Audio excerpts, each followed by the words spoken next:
आज पढ़ी लिखी युवा पीढ़ी आध्यात्म को मूर्खता समझती है और मैं भी ऐसा मानता हूँ कि इसमें उन लोगों की गलती कम है जो इसे मूर्खता समझते हैं, क्योंकि वो समाज में जैसा देखते हैं उसके अनुसार यदि उनकी बुद्धि निर्णय करती है कि ये मूर्खता है तो ये गलत नहीं है। मैं अपने आसपास की कुछ बातों की जानकारी आज मैं दूंगा, जिससे मुझे भी ऐसा लगता है यदि ऐसे ही लोग आध्यात्म करने वाले होते हैं तो आध्यात्म मूर्खता ही होगा।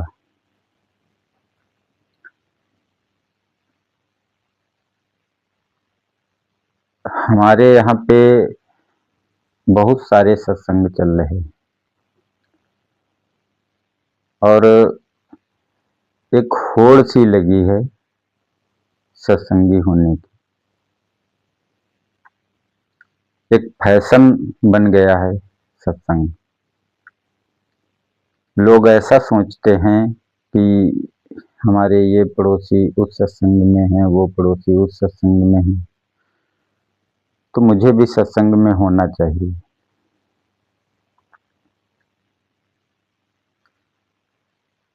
तो इसी होड़ में अब सत्संगियों के बीच, विभिन्न सत्संगों के सत्संगियों के बीच एक होड़ ये भी रहती है कि हमारा संघ सबसे बड़ा होना चाहिए।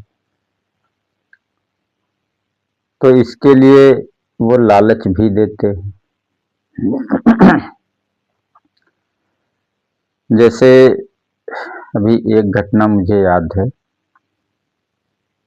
एक व्यक्ति जो किसी सत्संग में नहीं थे, उनको एक सत्संगी ने लालच दिया कि यदि आप मेरे सत्संग में आते हैं तो मैं आपको छेना खिलाऊंगा। अब आप बताइए, जब वो व्यक्ति उस सत्संग में जाएगा छेना खाने के लालच में, तो वहां ध्यान में बैठकर वो परमात्मा को देखेगा या छेना को देखेगा?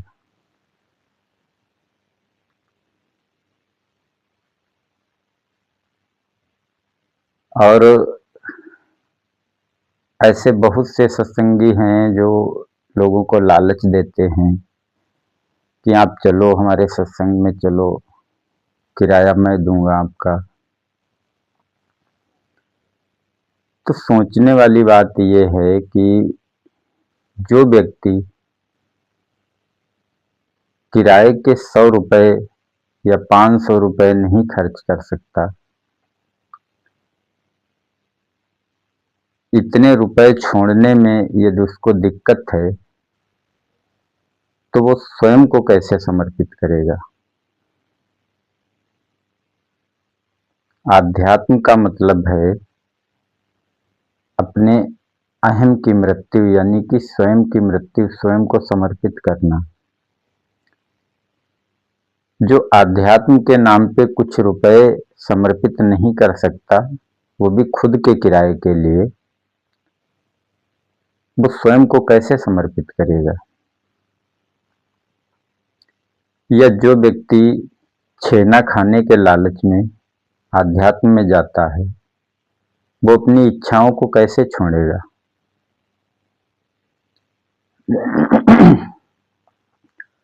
और इन लालच देने वाले सत्संगियों के मन में भी लालच ही होता है।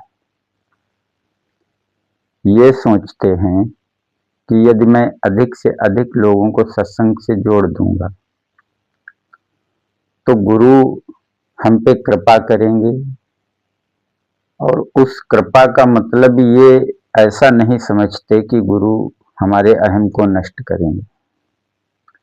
उस कृपा का मतलब ये समझते हैं कि गुरु हम पे प्रसन्न होके हमारे लड़के की नौकरी लगवा देंगे, हमारे लड़के की शादी करवा देंगे, हमारे पोती पोते हो जाएंगे। ऐसी कामनाओं में बंध कर ये ऐसा करते हैं। अगर वास्तव में इनका गुरु के प्रति सच्चा समर्पण होता तो 25 साल हो गए, किसी को 30 साल हो गए, किसी को 40 साल हो गए, और इनकी उन्नति की जगह पे अवनति ही हुई है। पहले मान लो कि ये कंजूस थे, धन खर्च करने की इच्छा इनकी नहीं होती थी, तो अब ये सोचने लगे हैं कि दूसरे का धन भी हमारा हो जाए। तो ये उन्नति है या अवनति है?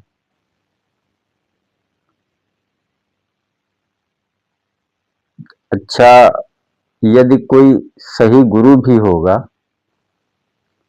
तो वो ऐसा कभी नहीं चाहेगा कि हमारा सत्संग लोगों से भर जाए, भीड़ से भर जाए। वो ये चाहेगा कि जो अच्छा शिष्य है, जो उन्नति कर सकता है, ऐसे लोग ही हमको मिले। अभी मान लो कि एक हीरा पड़ा है, साथ में एक कोयले का टुकड़ा है, तो आप हीरे को आसानी से पहचान सकते हैं। अभी वही हीरे का टुकड़ा पड़ा है और उसके ऊपर 2-3 ट्रक कोयले के खाली कर दिए जाएं, कोयले का ढेर लग जाए उसके ऊपर, तो आपको उस हीरे को निकालने में बड़ी मशक्कत करनी पड़ेगी। इसीलिए कोई भी अच्छा गुरु ये नहीं चाहता कि कचरा ज्यादा इकट्ठा हो। तो यदि कोई गुरु ऐसा चाहता है कि ज्यादा से ज्यादा भीड़ इकट्ठा हो, भले ही वो कचरा हो, तो वास्तव में तो वो गुरु है ही नहीं, और वो किसी की उन्नति भी नहीं करा सकता। वो किसी न किसी लालच में गुरु बना बैठा है, और वो सोचता है जितनी ज्यादा भीड़ होगी मेरा स्वार्थ उतना ज्यादा पूरा होगा। गुरु का काम इतना आसान नहीं है। वास्तव में तो गुरु शिष्य की पूरी जिम्मेदारी लेता है। यदि शिष्य के मार्ग में कोई बाधा है जिसे शिष्य पार नहीं कर सकता, तो गुरु उस बाधा को अपने ऊपर भी लेता है। शिष्य के मल आवरण साफ करते समय कुछ न कुछ असर गुरु पर भी जाता है। तो गुरु का काम त्यागपूर्ण है, स्वार्थपूर्ण नहीं। अभी थोड़ी देर के लिए मान लीजिए कि कृष्ण ने अर्जुन को गीता का उपदेश दिया। अब हम इसको सत्संगियों के उदाहरण से लेते हैं, क्योंकि इस सत्संग में ऐसा कहा भी जाता है कि ये गीता का प्रैक्टिकल है। तो मैं गीता की बात कर रहा हूं। क्या कृष्ण ने अर्जुन से कहा था कि अर्जुन तुम युद्ध करो, मैं तुम्हें छेना खिलाऊंगा या मैं तुम्हें कुछ उपहार दूंगा? या अर्जुन से कहा था अर्जुन तुम युद्ध करो, जिस रथ से चल रहे हो उस रथ के घोड़ों को मैं चारा दूंगा? ऐसा कुछ लालच दिया था युद्ध करने के लिए? उन्होंने तो अर्जुन को सही और गलत के बीच अंतर बताया, धर्म और अधर्म का अंतर बताया। तो ये जिन्हें आप छेना खिलाने ले जा रहे हो, जिन्हें आप किराया दे के ले जा रहे हो, ये लोग क्या धर्म के मार्ग पे चलने के लिए जा रहे हैं? और आप समझते हो कि भीड़ बढ़ने में आपके सत्संग की महानता है? तो आप बताओ, आपके सत्संग का कोई सत्संगी यदि कहीं मुंह खोलेगा और लोगों को पता चलेगा इसे कुछ नहीं आता, तो उस एक व्यक्ति को देखकर लोग अनुमान लगा लेंगे कि पूरा सत्संग ऐसा होगा। अगर एक सत्संगी का आचरण बुरा है तो उसके आचरण को देखकर जो आपके गुरु को नहीं जानते वो ये भी अनुमान कर सकते हैं कि इनका गुरु भी ऐसा ही होगा। तो सोचो, ये भीड़ इकट्ठा कर लेना आपके लिए, संघ के लिए अच्छा है या बुरा है?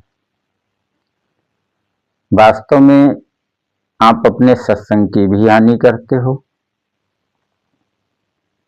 अपना भी जीवन बर्बाद करते हो, अन्य लोगों का भी बर्बाद करते हो।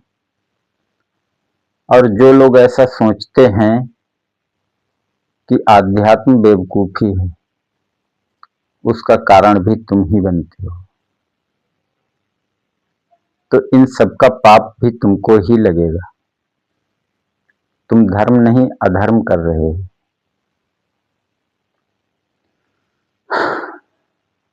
मुझसे बहुत से सत्संग के लोग ऐसा भी कहते हैं कि तुम किसी की निंदा करोगे तो तुम्हें पाप लगेगा। मैं कहता हूं मैं निंदा नहीं करता हूं, मैं जो है वो बता रहा हूं। और यदि हम इतिहास में देखें तो ऐसा नहीं, जैसे कबीर दास जी थे तो उन्होंने भी जो सच्चाई थी वो कही, वो निंदा नहीं थी, वो लोगों को जागरूक करना था। फिलहाल निंदा क्या होती है इस पे हम विस्तृत चर्चा किसी और दिन करेंगे। मैं और एक सत्संगी की बात बताता हूं। तो वो खुद को प्रेम मार्गी कहते हैं। वो कहते हैं कि मैंने तो समर्पण कर दिया। तो एक दिन चर्चा हो रही थी उनसे, तो चर्चा में चूंकि उनकी कोई उन्नति हुई नहीं तो ज्ञान तो है नहीं उनको, तो वो कहने लगे ये ज्ञान प्रेम के मार्ग में बाधक होता है। तो मैंने कहा कौन सा ज्ञान बाधक होता है, ये भी तो स्पष्ट करो। ज्ञान ही तो मुक्ति दिलाता है, और क्या प्रेम में ज्ञान नहीं होता है? समर्पण के मार्ग पे ज्ञान नहीं होता है? तो जो अनुभवी ज्ञान है वो तो बाधक नहीं होता है। तो फिर वो तर्क पे तर्क दिए जा रहे थे। अब जरा सोचने की बात यह है कि अगर ज्ञान बाधक होता है, आप समर्पण मार्गी हैं, तो आपके पास तर्क कहाँ से आ रहे हैं? ये ज्ञान से आ रहे हैं या बगैर ज्ञान से आ रहे हैं? आप ज्ञान का ही विरोध कर रहे हैं और ज्ञान के द्वारा ही कर रहे हैं।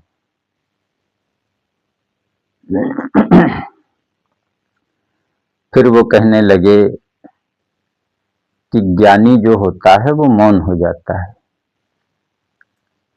तो मैंने कहा मैं ऐसी टीवी नहीं हूं जो आपके द्वारा दबाए गए रिमोट के बटन से चलूं। मुझे ये बताइए कौन सा ज्ञानी मौन हो गया? आप मौन का जो अर्थ निकाल रहे हैं उस अर्थ में कौन सा ज्ञानी मौन हो गया? बुद्ध को ज्ञान होने के बाद वो तो भटकते ही रहे, लोगों को बताते रहे, बताने के लिए घूमते रहे।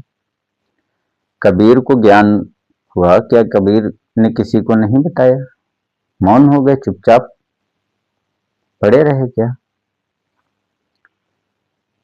तो ज्ञानी के मौन होने का मतलब यह है कि जो अभी तक बोल रहा था, जो अहम अभी तक सब कुछ कर रहा था, बोल रहा था, वो गायब हो गया, वो मौन हो गया, वो शांत हो गया, वो बचा ही नहीं। जैसे मैं अरविंद तो जो अरविंद अभी तक बोल रहा था वो शांत हो गया। पहले आप हर बात में बुद्धि लगाते थे, वो बुद्धि शांत हो गई। अब जो बात आती है वो परमात्मा कहता है, तो परमात्मा बोलता है और व्यक्ति मौन हो जाता है ज्ञान प्राप्ति के बाद।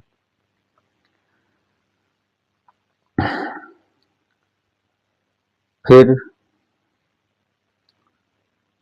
उसके बाद एक दिन, उस समय मतलब ऐसा था, वो लगभग प्रतिदिन मेरे करीब आते थे, मुझसे बात करते थे, मिलते जुलते थे। तो लगभग महीने 1.5 महीने बाद उनको एक बार मुक्ति का सही अर्थ समझ में कुछ कुछ आया। तो उन्होंने प्रश्न किया कि क्या मुक्ति का मतलब है मैं किसी भी रूप में नहीं रहूंगा? तो मैंने कहा हाँ, मुक्ति का यही मतलब है कि आप अभी जो हो वो कभी किसी भी रूप में नहीं रहेगा, वो पूर्णतया मिट जाएगा। तो उनके अंदर घबराहट हुई। उन्होंने कहा जब मैं रहूंगा ही नहीं तो मुझे क्या मिलेगा, तो ये सब करके क्या फायदा? अब आप बताओ कि जो मुक्ति की राह पर चल रहे थे, मुक्ति के लिए दिन रात लगे थे और वो आज भी लगे हैं, लेकिन अब फिर उन्हें ये नहीं पता है कि मुक्ति क्या होती है। उस वक्त उनको पता था कि मुक्ति क्या होती है, और जैसे ही पता चला कि मुक्ति क्या होती है वो घबरा गए। अब जो कर रहे हैं क्या वो मुक्ति के लिए कर रहे हैं? जिस दिन भी यदि साक्षात परमात्मा भी सामने आ जाए और ये घोषणा कर दे कि जो भी मुक्ति चाहता है मैं उसे मुक्ति देने के लिए तैयार हूं, लेकिन सभी संसारी व्यक्तियों को ये समझ दे दे कि मुक्ति का मतलब क्या है, तो कोई बिरला ही होगा जो तैयार होगा मुक्ति के लिए।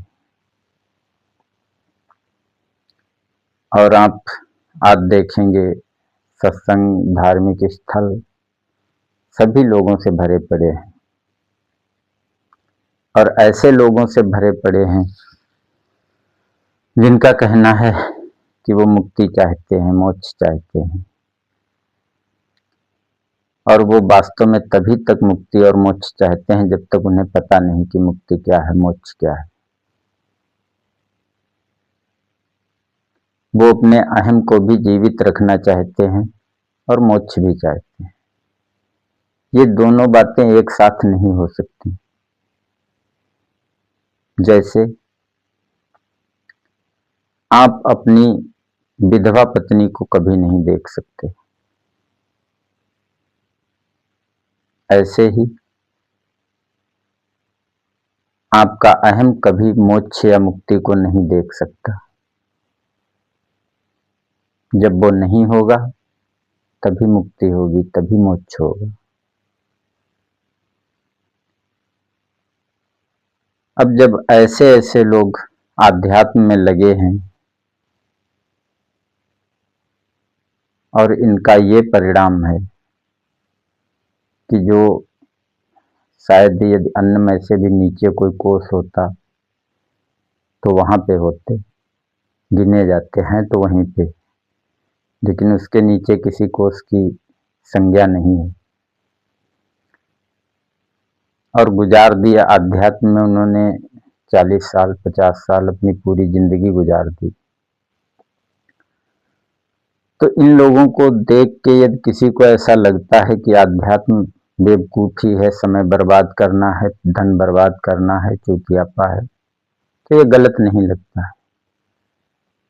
ऐसे परिणाम देखकर ऐसा लगना स्वाभाविक है।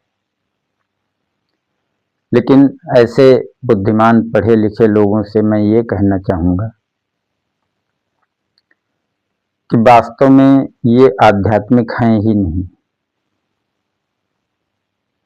आप स्वयं आध्यात्म के मार्ग पर चलकर अनुभव करो और तभी किसी निष्कर्ष पर पहुंचो। आप जिनको देख रहे हो ये आध्यात्मिक नहीं है, ये धार्मिक नहीं है, ये सिर्फ मुखौटा लगाए हैं आध्यात्म का, धर्म का, अपने कुकर्मों को छिपाने के लिए, अपने अहम को महान सिद्ध करने के लिए।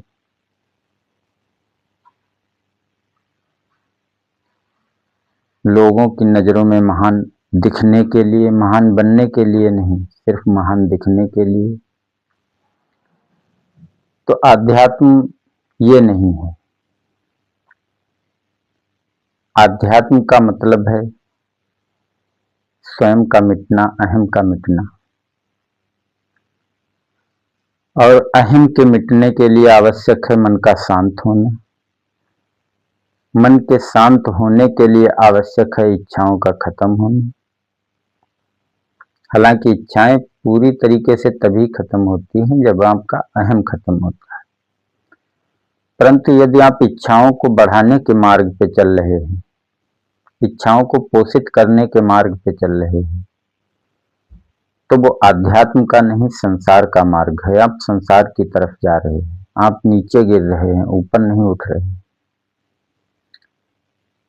भौतिक रूप से आप किसी भी चीज का उपभोग करें वो आध्यात्म के खिलाफ नहीं है, परंतु मानसिक रूप से किसी वस्तु का चिंतन करना, इच्छा करना, ये आध्यात्म के खिलाफ है, ये संसार का मार्ग है।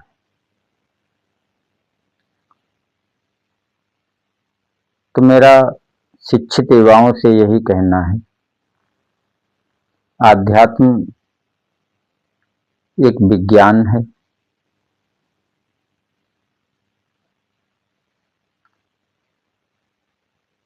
और बहुत ही गूढ़ रहस्य हैं आध्यात्म में, परंतु उसके लिए पहली शर्त है कि आपको मिटने के लिए तैयार होना होगा। जब आप मिटने के लिए तैयार हों तभी इस मार्ग पर चलें और परिणाम परम आनंदपूर्ण होंगे, ये मेरा वादा है। और यदि अभी आप संसार का उपभोग करना चाहते हैं तो आप संसार का उपभोग करें, संसार में संघर्ष करें, क्योंकि संसार संघर्ष का नाम है। फिर आप किसी धर्म की संस्था से, किसी सत्संग से अपनी संसार की उन्नति की अपेक्षा ना करें, क्योंकि वो इस चीज के लिए नहीं है। जो लोग जाते हैं वो उनकी मर्जी है, क्योंकि यदि कोई गुरु आपको सांसारिक सुख देने की बात करता है तो वो वास्तव में गुरु नहीं है और वो दे भी नहीं सकता है। वो खुद सांसारिक सुख के लालच में गुरु बना बैठा है। तो यदि उसके पास सांसारिक सुख अधिक होता तो वो गुरु ही क्यों बना बैठा होता। वो सांसारिक सुख के लालच में बैठा है, वो आपको क्यों देगा सांसारिक सुख। जो भी उसके हाथ में होगा, जो भी उसकी क्षमता में होगा, वो खुद के लिए लेगा। तो आपको संसार में ही यदि जीना है, संघर्ष करना है, सुख दुख भोगना है तो आप भोगिए, संघर्ष कीजिए संसार में। और यदि सुख और दुख से ऊपर उठना है, शांति को प्राप्त करना है, परम सत्य को जानना है, सृष्टि के रहस्यों को जानना है, तो आप आध्यात्म में आइए, आपका स्वागत है। परंतु उसके लिए मैं पुनः कहना चाहूँगा कि पहली शर्त है कि आपको मिटना होगा, शारीरिक रूप से नहीं, लेकिन आपके अहम को मिटना होगा, जो कि महामृत्यु है।